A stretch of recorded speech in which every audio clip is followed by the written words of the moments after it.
Welcome to Conspiracist. Glad to be diving into this one. Today, we're looking into a pretty persistent idea. Yeah. The hypothesis that governments might be intentionally hiding deep-sea secrets. Yeah, the sources you sent cover a lot of ground, strange creatures, the sheer difficulty of exploring, even things like USOs and maybe lost lands. Exactly. So our mission here is really to objectively look at the evidence, or lack thereof, presented in these sources for claims of government concealment about the deep sea. Makes sense. And a good starting point is just how little we actually know about the ocean. Right. That statistic you highlighted, less than 10% explored. It's kind of staggering, isn't it? It really is. When you think we know more about the surface of the moon, even Mars, than our own planet's seafloor, well, it does make you wonder. And the mapping data backs that up. Yeah. Less than a quarter of the seabed mapped properly. To modern standards, yeah. And actual exploration of the water volume, maybe 5%. It leaves a huge amount of room for the unknown. So it's understandable why people might think things could be hidden down there, especially when you consider the history. Well, for a very long time, hundreds of years, really, the main goal for navies was just surface mapping. Just figuring out how to sail safely, basically. Practical stuff. Precisely. Not so much deep scientific investigation across different fields. That came much later. You mentioned the HMS Challenger expedition back in the 1870s. Yeah, that was a big one. Really the first major international effort focused purely on marine science. And they found thousands of new species, mapped areas no one had seen before. It was foundational, but it also showed just how vast the task was. And the challenges haven't exactly gone away, have they? The pressure? Oh, absolutely. The hydrostatic pressure is immense. Down in the deepest parts, it's over 1,000 times the pressure at the surface. Wow. So you need incredibly specialized gear, ROVs, submersibles. It's expensive, it's difficult. Which inherently limits how much exploring we can actually do. Exactly. That technological barrier is a real factor. So the inaccessibility itself kind of feeds into the idea that secrets could be kept. And when we do get glimpses down there, well, some of the life forms are just bizarre. That Reddit thread you shared really captured that feeling. Yeah, there's a sense of maybe not horror, but definitely unease. It feels alien. Definitely. And the life science examples really drive that home. Yeah. The viperfish. Right. With those huge needle-like teeth. Some fangs apparently so big they risk puncturing their own brain if they close their mouth wrong. That's insane. And living in the twilight zone, thousands of feet down. It's a different world. Then you have things like the giant siphonophores. There's bioluminescent colonies, glowing green, blue, red. Yeah, beautiful but strange. Living thousands of feet deep, too. Bioluminescence is huge down there. It's hard to picture sometimes.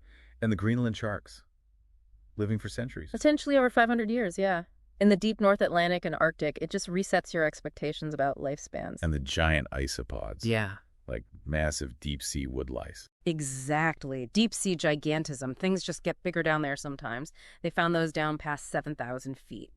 Then there are squidworms, deep-sea lizardfish. The lizardfish is apparently the deepest superpredator, teeth even on its tongue, found down below 11,000 feet. And jellyfish, barrel-eye fish with transparent heads. That barrel-eye fish is amazing. See-through forehead, eyes that can rotate inside, found around 2,000, 2,500 feet down. It really shows how life adapts to extreme pressure, doesn't it?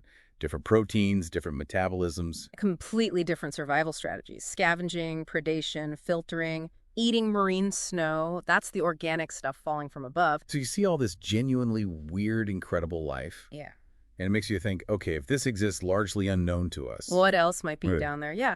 It's not illogical to wonder if there are other phenomena, maybe not even biological, that could warrant secrecy. Which brings us to the idea of underwater anomalies, USOs. Right. Unidentified submerged objects. It's become a topic alongside UAPs, especially these transmedium objects that seem to move between air and water. It's framed as a security concern in some of the material. And the Baltic Sea anomaly is often brought up in this context. Discovered back in 2011 by OceanX, right?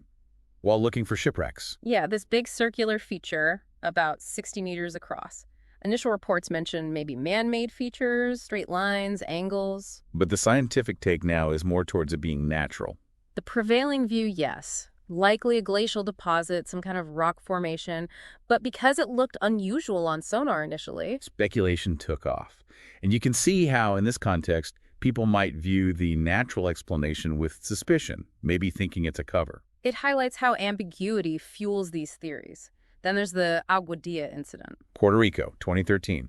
That video from the Customs and Border Protection plane. showing an object moving very fast, dipping into the ocean, coming back out, splitting into two at one point. And the analysis by the Scientific Coalition for UAP Studies basically said, we don't know what this is, but it doesn't match known tech. Right. The speed, the maneuverability, especially moving between air and water like that, it raises questions. That transmedium ability is the key thing, isn't it? If something can do that, and we don't know what it is. It naturally leads to questions about origin and intent, and potentially why it isn't publicly acknowledged if it is known by some governments. Then there was that NOAA observation in 2022, the weird holes. Oh yeah, the Okeanos explorer found these neat little lines of holes in the seabed deep down about 2,500 meters. They looked almost deliberate, like something dug them out. They did. Scientists weren't sure what made them, and apparently when they asked the public online, the top guess was aliens. Which just shows, again, how little we know. Even small weird features spark these big questions because the deep sea is such a blank slate in many ways. Absolutely. And our lack of knowledge has real-world consequences, too. Think about those submarine collisions. The USS San Francisco in 2005 and the Connecticut more recently, 2021, both hit uncharted seamounts. Underwater mountains, basically volcanic remnants. And the terrifying statistic is we've barely mapped a tiny fraction of 1% of the big ones. Even in areas where navies operate, it shows the maps just aren't complete. And that lack of completeness, theoretically, could allow things, bases, anomalies, whatever, to remain hidden, whether intentionally or just because no one's looked there yet. So we have this vast unknown, strange life, unexplained objects. Let's talk directly about the why. Why might governments conceal things, according to these theories? Well, the speculated motivations often center on the potential impact of discoveries. Imagine finding life forms that completely upend biology as we know it. Or technology, natural or Yep. otherwise. That's far beyond ours. That would have huge security implications, wouldn't it? Or finding historical artifacts, actual submerged structures that rewrite human history. The idea being that governments might want to control that information to avoid panic, maintain strategic advantage, that sort of thing. That seems to be the core logic behind many of these theories. Control the narrative, control the technology, prevent disruption. Some of the online discussions get pretty wild, though. Ideas about unknown civilizations already living down there. Yeah, the Reddit thread touched on things like deep ocean drilling beings, maybe connected to UAP sightings, maybe even predating humans. Very speculative stuff. Definitely out there. But it shows the fascination. And that YouTube theory about NASA. Ah, the idea that NASA supposedly stopped exploring the ocean in the 70s because they found something big and shifted focus to space. Right. But NASA denies that, don't they? They do. They state clearly that ocean research continues, both for understanding Earth and, interestingly, as a test bed for space exploration tech and studying potential ocean worlds elsewhere. Okay, so that specific claim seems weak. What about lost civilizations? That comes up a lot. The underwater pyramid near the Azores. That was mentioned in one of the videos. An alleged discovery near Portugal, supposedly very old, pre-Ice Age. But the official response was skeptical. Yes, the Portuguese Navy apparently looked into it and suggested it was likely a misinterpretation of sonar data, possibly just a natural volcanic feature. Yeah. The Azores are very geologically active. So, again, ambiguity and a rush to extraordinary conclusions, perhaps. It seems plausible. And then, of course, there's the ultimate lost civilization, Atlantis. Can't talk about underwater secrets without mentioning Atlantis, right? Yeah. Even though it comes from Plato. Exactly. Most scholars see it as a fictional allegory in Plato's writings about naval power, hubris, utopia. Not a real place. But people keep looking for it. The idea is just too compelling. It absolutely is.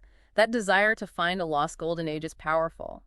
But we should distinguish it from actual submerged sites. Like Antiochos, part of Cleopatra's palace in Alexandria. Precisely. That sank due to earthquakes and tsunamis centuries ago, and underwater archaeologists did find and study it, so sometimes the myths have a real historical basis. That list of other mythical lost lands shows just how common this theme is across cultures, though. Yonaguni in Japan, Leoness off Cornwall. It speaks to a deep human fascination with the sea and what might be hidden beneath it. But it also means we need to be careful about separating myth from potential reality. Which leads to skepticism and hoaxes. That has to be part of the conversation. Absolutely. The history of searching for unknown creatures or cryptids is littered with hoaxes, some quite elaborate. And it's always harder to prove something doesn't exist than that it does. Right. The burden of proof is tricky, And wishful thinking plays a huge role. If you want to believe in sea monsters or secret bases, you might overlook contradictory evidence or accept flimsy proof. It's a known bias. And sometimes natural things get misinterpreted, like the deep scattering layer. The phantom bottom. That's a great example. During World War II, sonar operators kept getting this false reading hundreds of meters down. Looked solid. But it wasn't land. No. Turned out it was just massive layers of marine life shrimp, jellyfish, small fish migrating up and down daily, dense enough to reflect sonar. So our own technology fooled us, interpreting a natural phenomenon as something else entirely. Exactly. It's a good reminder to be cautious when interpreting unusual data from the deep sea. The explanation might be biological or geological, not necessarily artificial or extraterrestrial. Okay, so we've journeyed through the unexplored depths, looked at the truly strange life, considered anomalies like the Baltic object and USO reports, touched on Atlantis and other legends, and discussed reasons for potential secrecy. It's clear the vastness and the mystery of the deep sea provide, well, fertile ground for these kinds of theories. The fact we know so little compared to space is a constant theme. Definitely. But weighing the information from the sources we looked at, the actual hypothesis of intentional government concealment, it seems to hang more on the existence of unknowns rather than direct evidence of a cover-up. The argument often seems to be, it's vast and unknown, therefore secrets could be hidden, rather than, here is proof secrets are being hidden. It's more circumstantial, based on the potential rather than concrete evidence presented in these materials. Which leaves us with a final thought, perhaps. Given everything we still don't know about our own planet's oceans, what kind of discoveries do you think are most likely waiting for us down there? And how might finding them change things for us? That's the big question, isn't it? New life forms, unexpected geology, clues about Earth's history, or something completely unanticipated. The potential is still immense. Thanks for listening to Conspiracist.